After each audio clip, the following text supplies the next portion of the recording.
السلام عليكم ورحمة الله وبركاته. فيديو النهاردة بعنوان الاسم الشقي. الاسم الشقي هو كلمة ورث، وهو اسم شقي لأن معناه في اللغة العربية فعل، اللي هو فعل يستحق. لازم يجي قبليه فيرب تو بي. طيب بيجي بعديه ايه؟ بيجي بعديه الفعل زائد الاي ان جي او اسم. يبقى الشيء اللي بيستحق الحاجة هنلاقيه في أول الجملة. ذا موبايل از ورث. الموبايل بيستحق. يستحق ايه الموبايل؟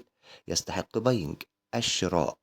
يبقى ورث اسم بيجي قبلها verb to be وبيجي بعدها الاسم أو الفعل زائد الاي ان جي.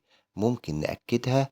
لو عايز تأكدها بتأكدها إن أنت تجيب قبلها كلمة will، ويطلع لك العبارة اللي موجودة في المربع الأزرق اللي في الأخراني والورث. ينطبق عليها نفس ما ينطبق على كلمة ورث لوحدها.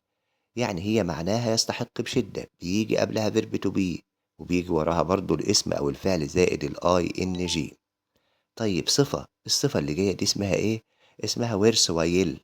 ورث ويل معناها ايه؟ معناها قيم. يبقى تاني كلمة مكتوبة عندنا هي كلمة ورث ويل. هي صفة، والصفة دي معناها قيم.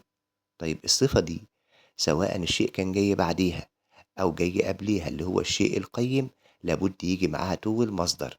يبقى خلي بالك، ورث ويل ممكن يجي معاها تو المصدر، إنما ورث ما بيجيش معاها تو المصدر أبدا.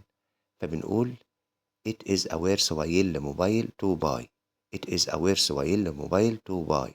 طيب كلمة worthy معناها جدير، ولازم تفهم إن كلمة worthy اللي معناها جدير دي مرتبطة بأف. معناها جدير مرتبطة بأف، يعني اللي بيجي بعدها هو أف، وبعدين طبعا اسم أو فعل زائد الاي ان جي.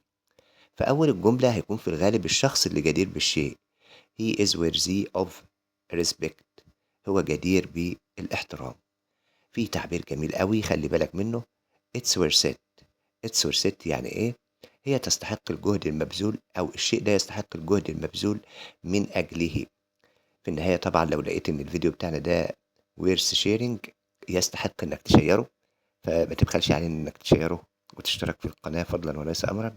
والسلام عليكم ورحمة الله وبركاته.